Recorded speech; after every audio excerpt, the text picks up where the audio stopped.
Okay. ಇನ್ನು ಪ್ರತಿ ಸೀಸನಲ್ಲೂ ಸುದೀಪ್ ಸರು ಕಂಟೆಸ್ಟೆಂಟ್ಗಳಿಗೆ ಏನಾದರೂ ಗಿಫ್ಟ್ ಕಳಿಸ್ತಾ ಇರ್ತಾರೆ ಮನೆಯೊಳಗೆ ಫುಡ್ ಜೊತೆಗೆ. ಇವಾಗ 10th ಸೀಸನಲ್ಲೂ ಅಷ್ಟೇ ಅವ್ರದ್ದು ಅಂದರೆ ಅವ್ರೇನು ವೀಕೆಂಡಲ್ಲಿ ಹಾಕಿರ್ತಾರೆ ಆ ಕಾಸ್ಟ್ಯೂಮ್ನ ಕಂಟೆಸ್ಟೆಂಟ್ಗಳಿಗೆ ಕಳಿಸಿದ್ರು. ಆಮೇಲೆ ಹುಡುಗಿಯರು ನಮಗೇನು ಸಿಕ್ಕಿಲ್ಲ ಅಂದಿದ್ದಕ್ಕೆ ಅವ್ರಿಗೆ ಒಂದಷ್ಟು ಗಿಫ್ಟ್ಗಳು ಕಳಿಸಿದ್ರು.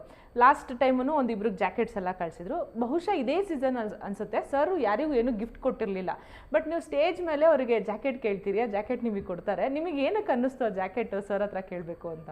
ನಾನು ಕಾಯ್ತಾ ಇದ್ದೆ, ಇವಾಗ ಜಾಕೆಟ್ ಹಾಕೊಂಡ್ಬರ್ತಾರೆ, ಇವಾಗ ಜಾಕೆಟ್ ಹಾಕೊಂಡ್ಬರ್ತಾರೆ, ಎವ್ರಿ ವೀಕ್ ಕಾಯ್ತಾ ಇದ್ದೆ ಕೇಳಬೇಕು ಅಂತ. ಲಾಸ್ಟ್ ಒಂದು 2-3 ವೀಕ್ಸ್ ಜಾಕೆಟ್ ಹಾಕೊಂಬಂದಿಲ್ಲ. ಲಾಸ್ಟ್ ಫಿನಾಲೆ ದಿವಸ ಹಾಕೋಬೋದ್ರು. ಒಳಗಡೆ ಇರ್ಬೇಕಾದ್ರೆ ಕೇಳೋಣ ಅಂದ್ಕೊಂಡೆ, ಆದರೆ ಫಸ್ಟೇ ವೀಕ್ ಆಗಿದ್ದೆ ನಾನಲ್ಲ.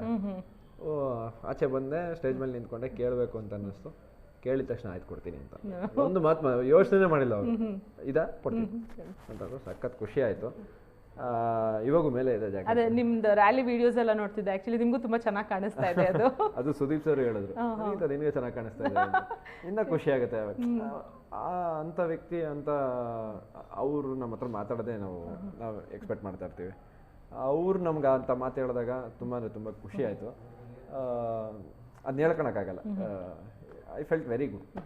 ಓಕೆ. ಮನೆಯಲ್ಲಿ ಯಾವುದಾದ್ರೂ ಒಂದು ವಿಚಾರ ಬಂದಾಗ ತುಂಬ ಕ್ಲಾರಿಟಿಯಿಂದ ತುಂಬ ಯೋಚನೆ ಮಾಡಿ ಮಾತಾಡ್ತಾ ಇದ್ದಿದ್ದು ಯಾರು ಅಂದರೆ ಎಲ್ಲರೂ ಬಾಯಲ್ಲೂ ಫಸ್ಟ್ ಬರ್ತಾ ಇದ್ದಿದ್ದು ಧನುಷ್ ಅನ್ನೋ ಹೆಸರು.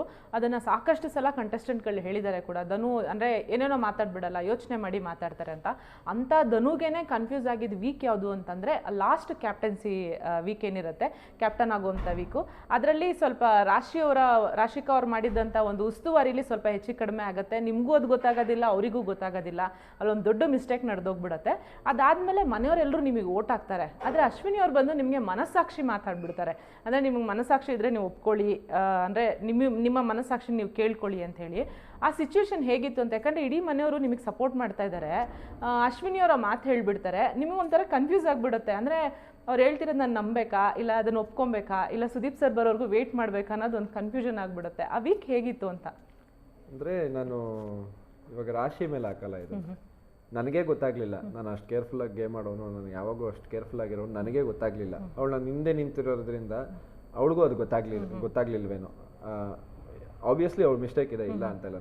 ಬಟ್ ನಾನು ಪೂರ್ತಿ ಗೊತ್ತಿಲ್ಲದೆ ಆಗಿರೋ ಮಿಸ್ಟೇಕು. ಬಟ್ ಬ್ಲೇಮ್ನ ಪೂರ್ತಿ ಅವಳ ಮೇಲೆ ಹಾಕಕ್ಕೆ ನನಗೆ ಇಷ್ಟ ಇಲ್ಲ. ನಂದು ಅದರಲ್ಲಿ ಸಮಭಾಗ, ಅಂದರೆ ಅವಳು 50% ಇದ್ರೆ ನಂದು 50% ಅದರಲ್ಲಿ ತಪ್ಪಿದೆ. ಅದಾದ್ಮೇಲೆ ಅವ್ರು ಅಶ್ವಿನಿ ಮೇಡಮ್ ಹೇಳಿದ್ದು ತಪ್ಪು ಅಂತ ನನಗೆ ಅನಿಸ್ಲಿಲ್ಲ. ಯಾಕಂದ್ರೆ ಆ ಪೊಸಿಷನಲ್ಲಿ ನಿಂತ್ಕೊಂಡು ನಾನು ಆ ಪೊಸಿಷನಲ್ಲಿ ಇದ್ದರೆ ನನಗೂ ಆ ಥರ ಅನ್ಸಿರೋದಲ್ಲ.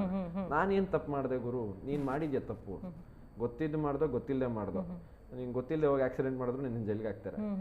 ಆ ಥರ ನೀನು ಗೊತ್ತಿಲ್ಲದೆ ಇವಾಗ ತಪ್ಪು ಮಾಡಿದ್ಯಾ, ಅದರಲ್ಲೂ ನೀನು ಈ ಥರ ಅಕ್ಸೆಪ್ಟ್ ಮಾಡ್ತಿದ್ಯಲ್ಲ, ನೀನು ಆ ಥರ ಅದು ಬಿಟ್ಕೊಡ್ತಾ ಇಲ್ವಲ್ಲ ಅಂತ.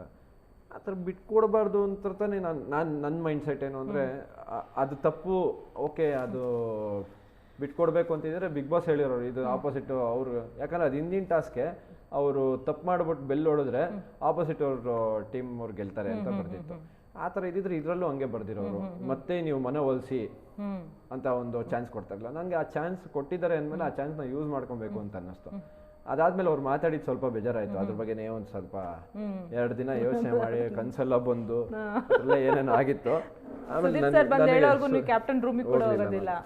ಯಾಕಂದ್ರೆ ನನ್ಗೆ ಆ ಥರ ಹೆಸರು ತಗೊಂಡು ಹೋಗಕ್ಕೆ ನನಗೆ ಇಷ್ಟ ಇಲ್ಲ. ಬೇಕಾದ್ರೆ ಕ್ಯಾಪ್ಟನ್ಸಿನೇ ಬಿಟ್ಬಿಡ್ತೀನಿ ನಾನು. ಅದೇ ಎಷ್ಟೋ ಅಲ್ಲಿ ಇರ್ಬೇಕಾದ್ರೆ ಕಂಟೆಸ್ಟೆಂಟ್ ಹತ್ರ ಹೇಳ್ತಾ ಇದ್ದೆ, ಸೋತ್ಬಿಟ್ಟಿದ್ರೆ ಚೆನ್ನಾಗಿರೋದು, 2 ನಿಮಿಷ ಬೇಜಾರಾಗ್ಬಿಟ್ಟು ಸುಮ್ಮನೆ ಆಗ್ಬಿಡ್ತಾ ಇದ್ದೆ.